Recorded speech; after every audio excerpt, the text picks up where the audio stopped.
ಚಲೋ ಕಾರ್ಯಕ್ರಮ ಇದೆ. ಮಾದಿಗ ಸಮಾಜ ಒಕ್ಕೂಟದಿಂದ ಬೆಂಗಳೂರು ಚಲೋ ಕಾರ್ಯಕ್ರಮ ಇದೆ. ಅವ್ರು ಏನು ಲೋಕದೋಷಗಳು ಮಾಡಿದ್ದಾರೆ ಅಲ್ಲೇ ಅವತ್ತಿನ ಬೆಂಬಲ ಕೊಡ್ತಕ್ಕಂಥ ಕೆಲಸ ಆಗ್ತದೆ. ಅದು ಅಲ್ಲದೆ ಅದಕ್ಕೂ ಬಗ್ಲಿಲ್ಲ ಅಂತಂದ್ರೆ ನಾವು ಮುಂದೆ ರಾಜ್ಯಾದ್ಯಂತ ಎಲ್ಲಾ ಕ್ಷೇತ್ರಗಳಲ್ಲಿ ಮಾದಿಗ ಸಮಾಜಕ್ಕೆ ಜಾಗೃತಿ ಮೂಡಿಸ್ತಕ್ಕಂಥ ಕೆಲಸ ನಾವು ಮಾಡಬೇಕಾಗಿದೆ. ಯಾಕಂದ್ರೆ ಕಾಂಗ್ರೆಸ್ ಸರ್ಕಾರ ಒಳ ಮೀಸಲಾತಿ ಕೊಟ್ಟಿದ್ದನ್ನು ಕಸ್ಕೊಳ್ತಾರ ಅಂತಂದ್ರೆ ಯಾವ ಭಾಷೆಯನ್ನು ಅನುಭವಿಸೋ ಗೊತ್ತಿಲ್ಲ, ಅಥವಾ ಅವರು ನಾಲಿಗನೋ ಅಥವಾ ಬೇರೆ ಏನಾಗಿ ಗೊತ್ತಿಲ್ಲ.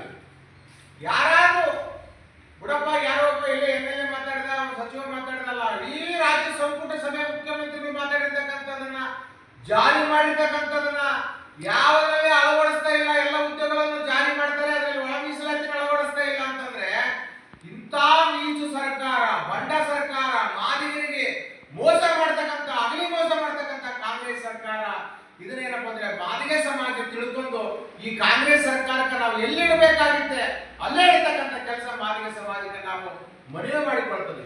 ಯಾಕಂದ್ರೆ ಆಲ್ರೆಡಿ ಈಗ ಸಮಾಜದಲ್ಲಿ ಯುವಕರು ಹಿಂದೇನು ನಮ್ಮ ಹಿರಿಯರಲ್ಲಿ ಉದ್ಯೋಗ ಇಲ್ಲದೇ ನಾವು ಕೂಲಿ ಕೆಲಸ ಮಾಡಿ ಬಂದಿದೆ. ಕೂಲಿ ಕೆಲಸ ಯಾರು? ಅವ್ರದೇ 100 ಎಕರೆ ರಾಜಕಾರಣಿಗಳದು, ಅವ್ರದೇ ಮಾಡೋದು, ಅವ್ರ ಮನೆಗೆ ರಾಜಿ ಹಾಕೋದು, ನಾವು ಗಣ ಗಂಟಿ ಬಾಚಿ ಅದನ್ನ ದೊಡ್ಡ ತೃಪ್ತಿ ಆಗಿಬಿಡೋದು. ಈ ಉದ್ಯೋಗಗಳಲ್ಲಿ ಕೂಡ ನಮ್ಮ ಮಕ್ಕಳು ವಿದ್ಯಾಭ್ಯಾಸ ಮಾಡಿರ್ತಕ್ಕಂಥದ್ದು ನಾವು ಉದ್ಯೋಗದಲ್ಲಿ ಹೋಗ್ಬಿಟ್ರೆ ಅವ್ರಿಗಿಂತ ಕಡಿಮೆ IAS IPS ಆಗ್ಬಿಡ್ತಾರೆ, ಒಳ್ಳೆ ಉನ್ನತ ಸ್ಥಾನ ಸಿಗ್ತದೆ ಅವ್ರಿಗೆ.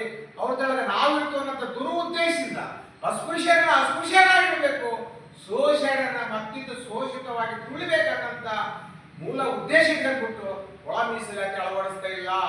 ಮತ್ತು ನಮ್ಮ ಮಕ್ಕಳು ವಯಸ್ಸು ಮೀರಿ ಹೋಗುತ್ತದೆ, ಉದ್ಯೋಗ ತಗೊಳ್ಳಿಕ್ಕೆ ಬರಲಿಲ್ಲ. ಈಗ ಎಷ್ಟೋ ಆಲೆ 75 ವರ್ಷಕ್ಕ ಮಾದಿಗರಿಗೆ ಲಕ್ಷಾಂತರ ಹುದ್ದೆ ಮಾದಿಗರಿಗೆ ಕೈ ತಪ್ಪಿ ಹೋಗಿದ್ದಾವೆ. ಈ ಒಳ ಮೀಸಲಾತಿ ಕೂಡ ಏನಪ್ಪ ಕೈ ತಪ್ಪಿ ಹೋಗ್ತಕ್ಕಂಥ ಕೆಲಸ ಆಗ್ತದೆ. ಎಂತ ಕೆಲಸ ಅಂದ್ರೆ ತಾಯಿ ಕಂಡ ಕೆಲಸ, ತಾಯಿಗೆ ಲಾಡಿ ಹುಚ್ಚಂತ ಕೆಲಸ. ನಾ ಹೇಳ್ತೀನಿ, ಏನಪ್ಪ ನಿಮ್ಮ ಅಪ್ಪನ ಮನೆ ಕಟ್ಟಿ ಹೋಗುತ್ತೆ, ಒಳ ಮೀಸಲಾತಿ ಜಾರಿ ಮಾಡಿದ್ರೆ ಉದ್ಯೋಗ ಆಗ್ಲಿಕ್ಕೆ ಇಷ್ಟ ಬಂದಾಗ ಬರ್ಕೊಂಡಿದ್ದಾರೆ.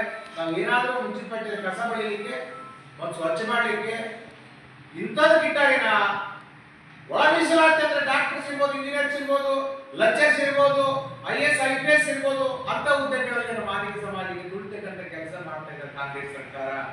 ನಮ್ಮ ಸೌಲಭ್ಯಗಳನ್ನು ಇನ್ನೊಬ್ಬರು ಕಲ್ತಿದ್ದಾರೆ, ಅವ್ರದ್ದು ಅವ್ರಿಗೆ ಕೊಡ್ರಿ ಅಂತ ಸುಪ್ರೀಂ ಕೋರ್ಟ್ ಹೇಳಿದ್ರು ಕೂಡ ಇವ್ರು ನಿರ್ಲಕ್ಷ್ಯ ತೋರಿಸ್ತಾರ ಅಂತಂದ್ರೆ ಕಾಂಗ್ರೆಸ್ ಸರ್ಕಾರ ಮನುಷ್ಯತ್ವ ಇಲ್ಲಂತ ಸರ್ಕಾರ, ಮಾನವತೆ ಇಲ್ಲಂತ ಸರ್ಕಾರ. ಏನ್ ಶಬ್ದಗಳನ್ನು ಬಳಸ್ಬೇಕು ಏನೂ ಇಲ್ಲ, ಎಲ್ಲ 3 ಮೀಟರ್ ಮಾನ ಮರಾಠಿ ನಾಚಿಗೆ 3 ಮೀಟರ್ ಸರ್ಕಾರ ಯಾವ್ದಾರೆ ಅಂದ್ರೆ ಅದು ಕಾಂಗ್ರೆಸ್ ಪಕ್ಷ ಸರ್ಕಾರ. ಆ ಕಾರಣಕ್ಕಾಗಿ ಒತ್ತಾಯ ಮಾಡಿ ನಾನು ನಮ್ಮ ಸಮಾಜದ ಎಲ್ಲರಿಗೂ ವಿನಂತಿ ಮಾಡಿಕೊಳ್ತೀವಿ, ಈ ಒಂದು ಹೋರಾಟಕ್ಕೆ ಹೆಚ್ಚಿನ ಸಂಖ್ಯೆಯಲ್ಲಿ ಭಾಗವಹಿಸಬೇಕು ಮತ್ತು ಹೋರಾಟ ಯಶಸ್ವಿ ಮಾಡಿ ಕಾಂಗ್ರೆಸ್ ಸರ್ಕಾರಕ್ಕೆ ಪಾಠ ಕೆಲಸ ಮಾಡಬೇಕು. ಇನ್ನು ಮುಂದೆ ನಾವು ಏನು ಕೊಟ್ಟಂತೆ ಒಳ ಮೀಸಲಾತಿ ಅಂತ ನಾವು ಏನಾದ್ರೂ ತಿಳ್ಕೊಂಡು ನಮ್ಮ ಮನೆಗೆ ನಾವು ಕುಂತ್ರೆ ಮಾದಿಗರು ಸಂಪೂರ್ಣ ನಾಶ ಮಾಡಿಬಿಡ್ತಾರೆ. ತುಳಿತುಗೊಳಗಾಗಿರ್ತಕ್ಕಂಥ ಮಾದಿಗರು ಇವತ್ತಿಗೆ ಗ್ರಾಮಗಳಲ್ಲಿ ಅಸ್ಪೃಶ್ಯತಕ್ಕಂಥ ಮಾದಿಗರಿಗೆ ಯಾರಿದ್ದಾರೆ ಅಂದ್ರೆ ಮಾದಿಗರೇ ಇದ್ದಾರೆ. ಸೋಷಿಯಲ್ ಯಾರು ಸ್ವಾಮಿ? ಮಾದಿಗರಿದ್ದಾರೆ. ಆ ಜನಕ್ಕೆ ಕೊಡ್ರೆ ಅಂತ ಸುಪ್ರೀಂ ಕೋರ್ಟ್ ಹೇಳಿದ್ರು, ನ್ಯಾಯಬದ್ಧವಾಗಿ ಸಂವಿಧಾನಾತ್ಮಕವಾಗಿ ಹೇಳಿದ್ರು. ಬಾಬಾ ಸಾಹೇಬ್ ಏನ್ ಹೇಳಿದ್ದಾರೆ? ಶೋಷಿತ ವರ್ಗದವರ ಮೇಲಂತ ಕೆಲಸ ಒಳ ಮೀಸಲಾತಿಯಲ್ಲಿ ಮೀಸಲಾತಿ ಕೊಡ್ಬೇಕಂತಾನೆ ಹೇಳಿದ್ದಾರೆ, ಮೀಸಲಾತಿ ಕೊಡ್ಬೇಕಂತಾನೆ ಹೇಳಿದ್ದಾರೆ ಬಾಬಾ ಸಾಹೇಬ್. ಮತ್ತು ಈ ದೇಶದ ಸಂವಿಧಾನಕ್ಕ ಉಲ್ಲಂಘನೆ ಮಾಡತಕ್ಕಂಥವ್ರು ಯಾರನ್ನ ಇದ್ರೆ ಅದು ಕಾಂಗ್ರೆಸ್ ಸರ್ಕಾರ. ಬಾಬಾ ಸಾಹೇಬ್ ಅಂಬೇಡ್ಕರ್ ಬರೆದಿರ್ತಕ್ಕಂಥ ಸಂವಿಧಾನನ ಯಾರಾದ್ರೂ ತುಳಿತಕ್ಕಂಥ ಕೆಲಸ ಮಾಡ್ತಾರೆ ಅಂದ್ರೆ ಅದು ಕಾಂಗ್ರೆಸ್ ಸರ್ಕಾರ. ಮತ್ತೆ ಮೇಲ್ಮಾತಿಗೆ ಜೈ ಭೀಮ್ ಅಂತ ಹೇಳ್ತಾರೆ. ಜೈ ಭೀಮ್ ಬರೆದಿರ್ತಕ್ಕಂಥ ಸಂವಿಧಾನವನ್ನು ಗಾಳಿ ತೂರಿ ತಮ್ಮ ಮನೆ ಬಂದಂತೆ ಸೊಕ್ಕಿನಿಂದ, ಅಹಂಕಾರದಿಂದ, ಗರ್ಭಿನಿಂದ ಬಾಬಾ ಸಾಹೇಬ್ ಬರೆದಂತ ಸಂವಿಧಾನಕ್ಕೆ ಅಪಮಾನ ಮಾಡ್ತಕ್ಕಂಥ ಕಾಂಗ್ರೆಸ್ ಸರ್ಕಾರಕ್ಕೆ ಧಿಕ್ಕಾರ. ಯಾಕಂದ್ರೆ ಸಂವಿಧಾನವನ್ನು ಕಾಪಾಡ್ತಕ್ಕಂಥವ್ರು ನಾವು ಅಂತ ಕಾಂಗ್ರೆಸ್ ಹೇಳ್ತಾರೆ. ಕಾಂಗ್ರೆಸ್ ಸಂವಿಧಾನ ಕಾಪಾಡೋರಲ್ಲ. ಕಾಂಗ್ರೆಸ್ ಸಂವಿಧಾನವನ್ನು ಗಾಳಿಗೆ ತೂರಿ ಉಲ್ಲಂಘನೆ ಮಾಡಿ ಬಾಬಾ ಸಾಹೇಬ್ ಅಂಬೇಡ್ಕರ್ ಸಾಹೇಬರಿಗೆ ಅವಮಾನ ಮಾಡತಕ್ಕಂಥವ್ರು ಯಾರು ಅಂದ್ರೆ ಅದು ಕಾಂಗ್ರೆಸ್ ಪಕ್ಷ. ಆ ಕಾರಣಕ್ಕಾಗಿ ಈ ದೇಶ ಅಂದ್ರೆ ದೇಶದಲ್ಲಿ ಪ್ರಜೆಗಳು, ಶೋಷಿತರು, ಎಲ್ಲಾ ವರ್ಗದ ಬಡವರು ಮೇಲ್ ಬರಬೇಕು. ಅದರಾಗಿ ಸೌಲಭ್ಯಗಳು, ನಮ್ಮ ಸೌಲಭ್ಯಗಳು ನಮಗೆ ಕೊಟ್ಟರೆ ಆರ್ಥಿಕವಾಗಿ, ರಾಜಕೀಯವಾಗಿ, ಶೈಕ್ಷಣಿಕವಾಗಿ ಮುಂದೆ ಬರ್ತಕ್ಕಂಥ ಕೆಲಸ ಆಗ್ತದೆ. ಅದನ್ನ ಯಾಕೆ ಸಮಾಜ ನಮ್ಮ ಮಧ್ಯೆ ಜೀತ ಮಾಡಬೇಕಂತ ನಾವು ವಿದ್ಯಾರ್ಥಿಗಳಾಗಿ ಉದ್ಯೋಗದಲ್ಲಿ ಇರಬಾರದು ಅನ್ನೋ ಉದ್ದೇಶನೇ ಕಾಂಗ್ರೆಸ್ ಪಕ್ಷದ ಉದ್ದೇಶ ಅನ್ನೋದು ಇವತ್ತು ಘಂಟಾಘೋಷವಾಗಿ ಪತ್ರಿಕೆ ಮಾಧ್ಯಮಗಳಲ್ಲಿ ಮತ್ತು ಎಲ್ಲರಿಗೂ ನಾನು ವಿನಂತಿ ಮಾಡಿಕೊಳ್ತೇನೆ. ಇಂಥ ಪಕ್ಷ ಉಳಿಯಕ್ಕೆ ಸಾಧ್ಯವೇ ಇಲ್ಲ. ಯಾಕಂದ್ರೆ ಬಸವಸೂರದಂತ ಅಹಂಕಾರದ ಮನುಷ್ಯ, ಬಸವಸೂರಿಗೆ ಅಹಂಕಾರ ಬಂತಂದ್ರೆ ನಾವು ಬಿಟ್ಟರೆ ಯಾರು ಅಂತ ಹೇಳತಕ್ಕಂತ ವ್ಯಕ್ತಿ ಆ ಬಸವಸೂರ ತನ್ನ ಕೈ ತಾನೇ ಇಟ್ಕೊಂಡು ಬಸ್ಮನೆ ಆಗಿಲ್ಲ ಚರಿತ್ರೆಯಲ್ಲಿ. ಹಂಗಾಗಿ ಕಾಂಗ್ರೆಸ್ ಅಹಂಕಾರ ಮಾಡ್ಕೊಂತ ಹೋದ್ರೆ, ಮಾರಿಗೆ ಮೋಸ ಮಾಡ್ಕೊಂತ ಹೋದ್ರೆ ನಿಮ್ಮ ಸರ್ವನಾಶ ಆಗ್ತದಿನ.